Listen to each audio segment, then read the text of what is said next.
Hello Daily Drafters and welcome back to the channel for the continuation of the Brothers War Limited set review. Yesterday we took a look at red and today we'll be taking a look at every single green card in the set.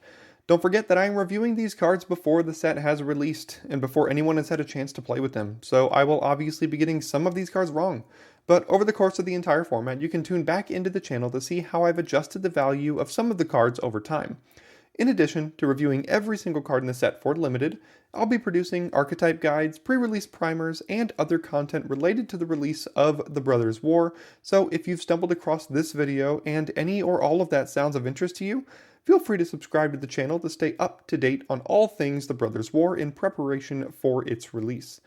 Lastly, before we dive in, I will be using the Limited Resources letter grade system to grade each of these cards here today, and if you're unfamiliar with that system, you can find that information in this video's description. Alright, with that out of the way, let's take a look at today's first green card. First up we have Alloy Animist, which is a green mana for a 1/1 human druid at uncommon, and you can pay 2 and a green to have target non-creature artifact you control become a 4/4 artifact creature until end of turn. So this seems pretty good, almost like Avalanche Caller back in Call Time, but I'm wondering how many artifacts green will have laying around. Since this is the first green card, and I haven't necessarily read through every single other green card yet, there is a chance they have more than I'm thinking they might. But also, 3 mana to activate this seems just a little bit steep. It's still a great effect if you have Power Stones or any other derpy artifacts laying around, but I'm not sure it pulls me into green because of its steep activation cost. I'll give it a C. Next up is Argothian Opportunist, which is 2 and a green for a 3/2 human scout at common, and when it enters the battlefield you create a tapped Power Stone token. I have a sneaking suspicion this might be a top green common. Usually we're not too excited about 3 mana 3/2s in Limited, but the fact that this one comes with a Power Stone is excellent. You've heard me talk about Power Stones a ton in these videos this week, and this is a premium creature that creates one. I'm going to start high on this card and give it a B-. Next up is Argothian Sprite, which is 1 and a green for a 2/2 fairy at common. It can't be blocked by artifact creatures, and you can pay 7 generic mana to put 2 +1/+1 counters on it. So obviously Power Stones are this little guy's best friend. We've seen this first line of text before where these smaller creatures can't be blocked by creatures that are in the same theme of the set, but most of the time that text doesn't really do much. And this activation, even with Power Stones, just seems way too expensive. I don't think we'll be playing this card much at all. I'm giving it a D+. Next up is Audacity, which is a single green mana for an enchantment aura at uncommon. It enchants a creature, and that creature gets +2/+0 and has trample. And when Audacity is put into a graveyard from the battlefield, draw a card. So the obvious comparison here is Rancor, but Rancor this is not.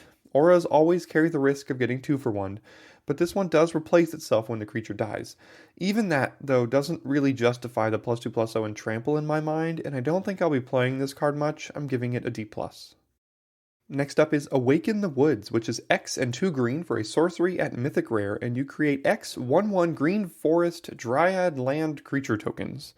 So this is something like 5 mana for 3 1/1s or 6 mana for 4 1/1s that are also forest lands. At the point that I'm happy casting this spell, which is maybe like 7 mana for 5 1/1s, how much do I care about the fact that they're lands? Probably not too much when I already have 7 mana. So I think this is mainly just X and 2 green to create X 1/1s, and that's still not something I'm super excited about. I think this is somewhere around a C. Next we have Blanchwood Armor, which is 2 and a green for an enchantment aura at uncommon. It enchants a creature, and that creature gets +1/+1 for each forest you control. This effect just isn't worth it. This is probably 3 mana for +2/+2 or +3/+3, and neither of those are a good rate for an aura. I recommend avoiding this at all costs. I'm giving it a D-. Next we have Blanchwood Prowler, which is 1 and a green for a 1/1 elemental at common, and when it enters the battlefield you mill 3 cards, and you may put a land card from among the cards milled this way into your hand. If you don't, put a 1/1 counter on Blanchwood Prowler. So we're finishing this cycle with either a 2 mana 1/1 that draws a land or a 2 mana 2/2. The first mode on this is probably about a C, and the second mode of just a 2 mana 2/2 is probably like a D-, so I'll average this out to a D+. Next we have Burrowing Razormaw, which is 2 and a green for a 4/2 beast at common, and when it dies you mill 4 cards. So you have to care about the mill on death for this card to warrant inclusion in your deck, but if you do, this is a nice little roadblock or aggressive creature to include. The upside on death is nice too, because if they kill this for just 1 mana with Disfigure, you can at least get a little something in return. I don't think it's premium or anything, it's probably a C-. Next up we have Bushwhack, which is a green mana for a sorcery at uncommon, and you can choose one. Either search your library for a basic land card, reveal it, put it into your hand, then shuffle, or target creature you control fights target creature you don't control. The modality on this is nice. So nice, in fact, that it's basically an MDFC, like the ones from Zendikar Rising, except its land mode doesn't even enter the battlefield tapped. You could basically have this count as a land slot in your deck building and run 16 lands with this, because if you cast it for its fight mode, you're not in need of lands. And if you find the land, then great, you've drawn your 17th land. The modality on this is great, and I think it's actually a B-. Next up is Citanul Stalwart, which is a green mana for a 1/1 Elf Druid Soldier at common, and you can tap it and an untapped artifact or creature you control to add 1 mana of any color. These effects that require the tapping of 2 creatures or 2 permanents just to add a mana are usually a little underwhelming and limited. Jaspera Sentinel is the most recent effect like this that comes to mind, and that card wasn't great in limited, but in constructed, however, it ended up playing out pretty well. But this isn't constructed, and this card isn't great. I think it's a D+. Next up is Epic Confrontation, which is 1 and a green for a sorcery at common, and target creature you control gets +1/+2 until end of turn, and then fights target creature you don't control. So here's our green fight spell variant at common. I like how it gets the toughness boost as well. That usually means that for 2 mana you can trade up 1 or 2 mana based on what you target. However, this is just a sorcery, and it has the downside of opening yourself up for a 2-for-1. So both of those reasons, I think it stays out of premium range for me. I'm giving it a C+. Next we have Fade from History, which is 2 and 2 green for a sorcery at rare, and it says each player who controls an artifact or enchantment creates a 2/2 green bear creature token, then destroy all artifacts and enchantments. I'm not sure that this effect is worth main decking in the format. This will let your opponent make a 2/2 the majority of the time in this format, and there's even a chance that this hurts you more than it hurts them. I think I'd start this in the sideboard, but out of the board it's a pretty nice effect. I think it's a sideboard B. Next up is Fallaji Excavation, which is 3 and 2 green as a sorcery at uncommon, and you get to create 3 tapped Power Stone tokens and gain 3 life. This is a lot of mana for 3 Power Stones. You really have to have some sort of expensive colorless creatures to want this. This kind of reminds me of Slimefoot Survey from DMU, a 5 mana card that sets up your domain, or in this case Power Stones, and then has a small upside. And that card was really not great. So I'll start this one with the same grade I gave Survey by the end of the format, and that is a D. Next up we have Fauna Shaman, which is 1 and a green for a 2/2 Elf Shaman at rare, and for a green mana, and tapping this and discarding a creature card, you can search your library for a creature card, reveal it, put it into your hand, and then shuffle.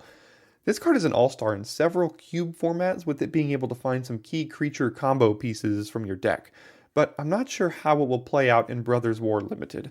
I think you really need several high-quality targets for this for me to be interested in running it, and without them, it just doesn't really do enough. If you have a couple of huge bombs, this seems pretty good, as it can basically morph any creature in your hand into that bomb, and I'll grade this in that deck specifically at a B-.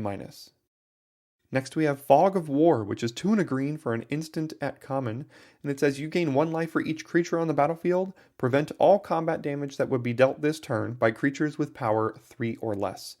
I could have stopped reading this card after I said the word fog. Fogs are never worth it in limited. They're never worth a card.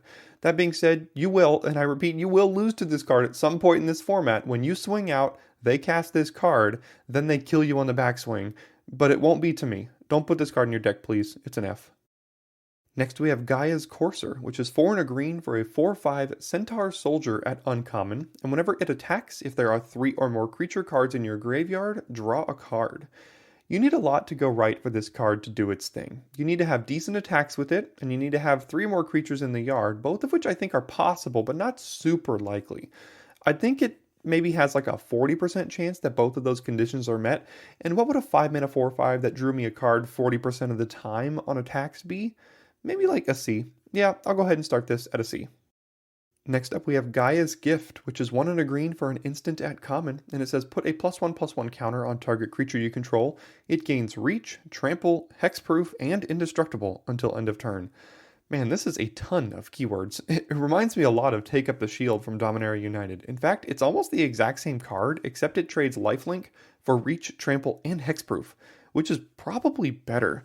Take Up the Shield ended up being pretty much the best white common, and I think we have to try to learn from the past and expect this to be good too. I'm going to give it a C+.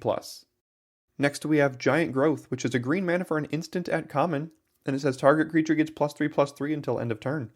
1 mana for +3/+3 is a pretty decent deal, even today. You have to know when your deck wants this card, but if you have a couple of Tramplers, or even just a creature-heavy deck, a Giant Growth or two isn't the end of the world. I'll give it a C. Next we have Gnarlroot Pallbearer, which is 4 and 2 green for a 5/5 Treefolk Druid at common. It has Trample, and when it enters the battlefield, target creature gets +X/+X until end of turn, where X is the number of creature cards in your graveyard. 6 mana for just a 5/5, even with Trample, is a lot. It does have the ability to give something else attacks when it ETBs, but it doesn't even grant Trample, so it may not even matter. This seems far too clunky to put at your top end when there are so many other prototype cards that I think would fit there better. I'm giving it a D+. Next up we have Gwenna, Eyes of Gaea, which is 2 and a green for a 2/3 Elf Druid Scout at rare. You can tap it to add 2 mana in any combination of colors, spend this mana only to cast creature spells or activate abilities of a creature or creature card, and whenever you cast a creature spell with power 5 or greater, put a +1/+1 counter on Gwenna Eyes of Gaea and untap it. This is a nice little mana dork for big fat stuff.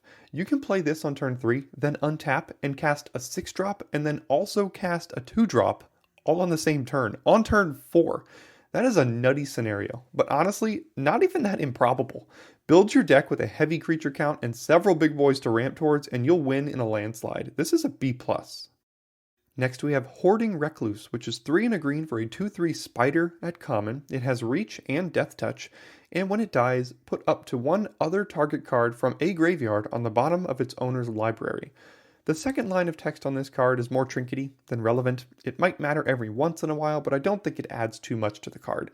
So we're really grading a 4 mana 2/3 Reach Death Touch, and that's just a tad expensive for my liking, even if it does trade, but it will likely just be trading down most of the time. I think this is a C-.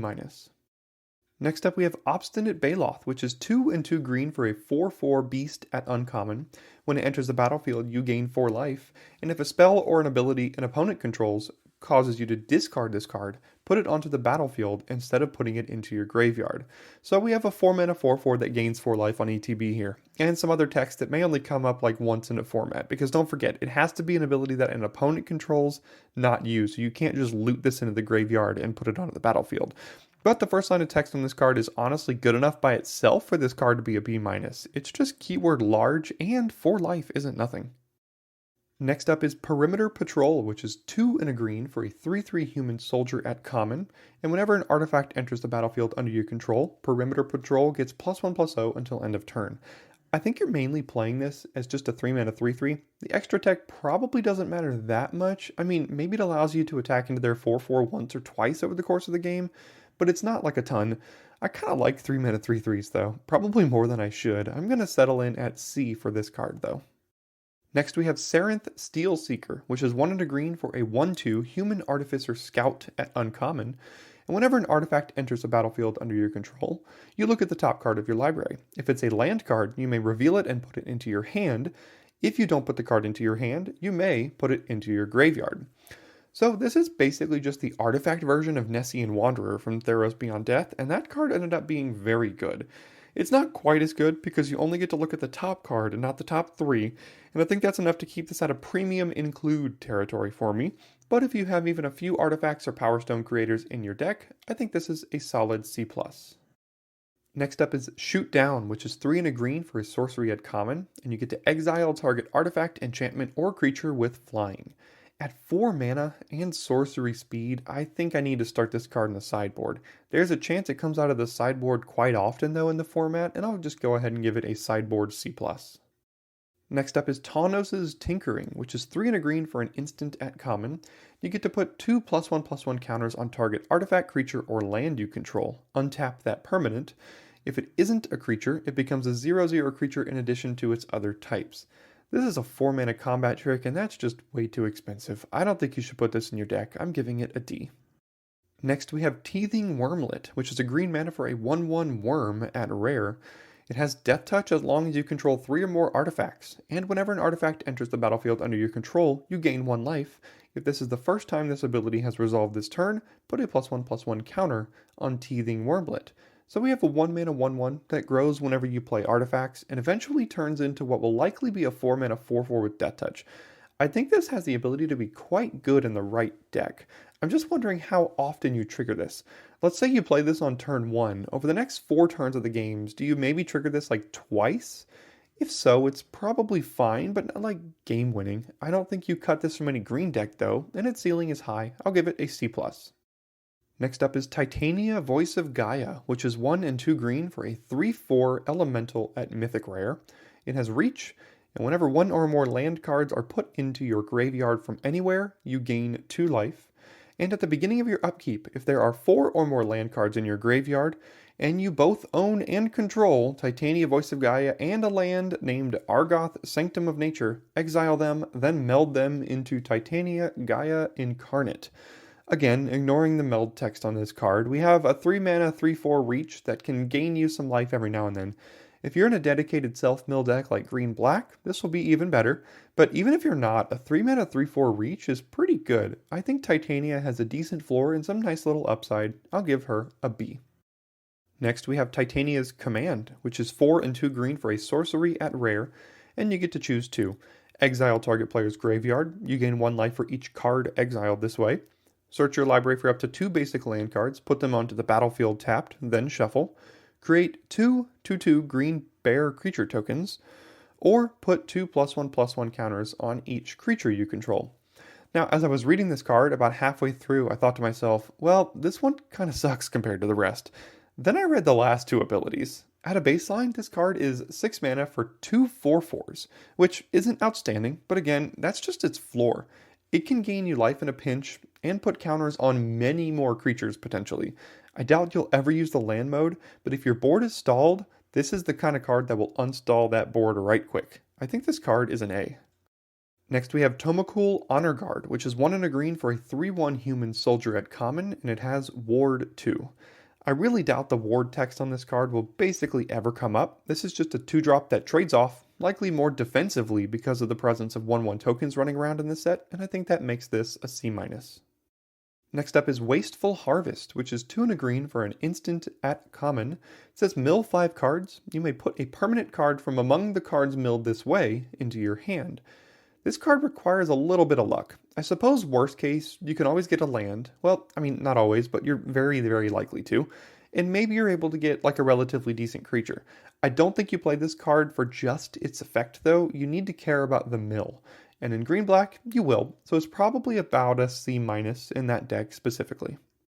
Next up is Boulderbranch Golem, which is 7 mana for a 6/5 golem at common.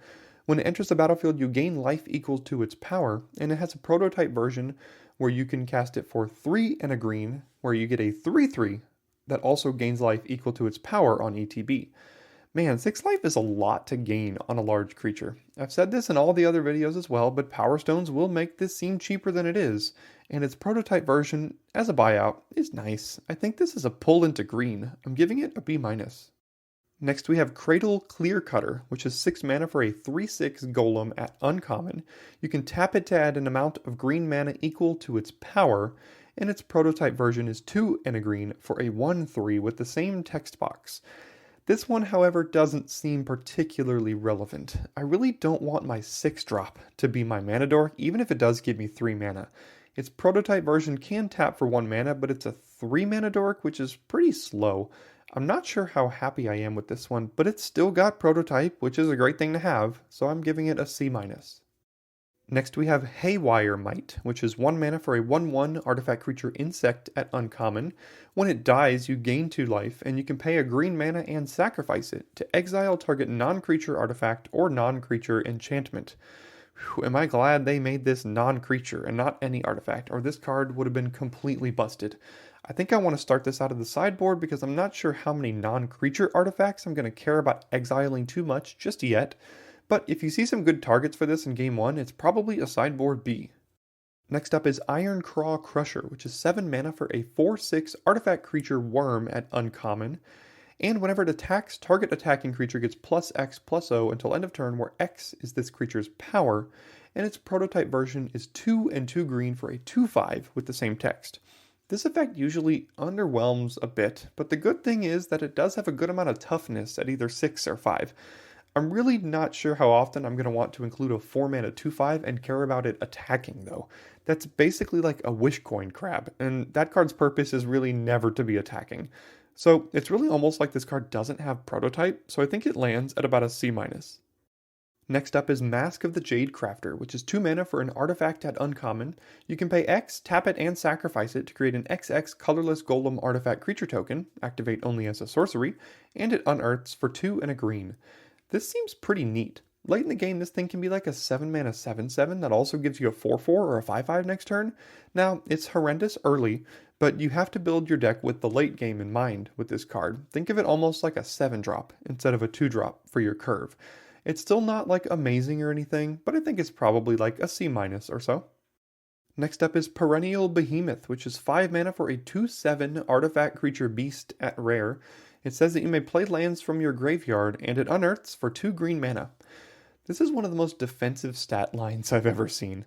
I really don't think I care much about a 5 mana 2/7 that much, to be honest. Yeah, I can play lands from my yard, but that seems like text that fits much more into Constructed than it does in Limited. Maybe in a super grindy green-black self-mill deck this could be good, but I don't think this is a reason to be in that deck. Also, what does unearthing this even do for me? It won't be attacking. I think this is like a C-. Next up is Rootwire Amalgam, which is 5 mana for a 5/5 artifact creature golem at Mythic Rare. You can pay 3 and 2 green and sacrifice it to create an XX colorless golem artifact creature token where X is 3 times its power. It gains haste until end of turn, activate only as a sorcery, and it has a prototype version where you can pay 1 and a green for a 2/3 with that same ability. So we have a generic 5 mana 5/5 or 2 mana 2/3 that at some point later in the game threatens to become a 15/15 or a 6/6 for 5 mana. That is a lot of mana to dump into it, but boy oh boy is a 15/15 big. I think if you're in the market for a generic 5/5, this is probably fine for you. And the thing about that text is that your opponent can save their removal spell to kill this in response to its activation, so that is a little rough. But if you resolve that activation, you've got a 15/15 with haste. This is a tough one, but I think I'll go ahead and give it a B-. Next up we have Rust Goliath, which is 10 mana for a 10/10 with Reach Trample. It's an artifact creature construct at common. And it has prototype for 3 and 2 green, where it is a 3/5 with Reach and Trample. I love how this one has Trample. I don't think it would be great without it. 10 mana is a metric ton of mana, so you really have to have access to a ton of ramp and power stones to make this worth it in my mind. And ideally, it also has access to green to have the buyout of the prototype version if you can't reach 10 mana. But if you can cast this card, it might just win you the game unchecked. You have to know when to include this and when to not. But when the conditions are met, I think it's a B-. And our last green card is Simian Simulacrum, which is 3 mana for a 2/1 artifact creature ape at rare. And when it enters the battlefield, you get to put 2 +1/+1 counters on target creature you control, and it unearths for 2 and 2 green. This can either be a 3 mana 2/1 that gives away 2 counters, or a 4 mana 4/3. And it's nice that this could come back and do it again. I think you need access to green mana to really maximize this card, and I'm not entirely sure I'd play it in a deck without green mana, but in that deck, this versatility and multiple uses probably make it play out at about a C+. Before we wrap up here, I did want to mention that there are 63 additional cards in this set that will appear in booster packs on MTG Arena called Retro Artifacts. These cards are similar to the Mystical Archive cards that we saw in Strixhaven in that there's guaranteed to be exactly one of these in each pack. All 63 of these cards are reprints, and I will not be including dialogue in any of my set review videos going over each of these cards. However, if you're interested in my grade for these 63 cards, I've included those grades in the description of this video. That'll do it for today's portion of the Brothers War set review. Thanks for tuning in, and I will see you tomorrow for more daily draft content.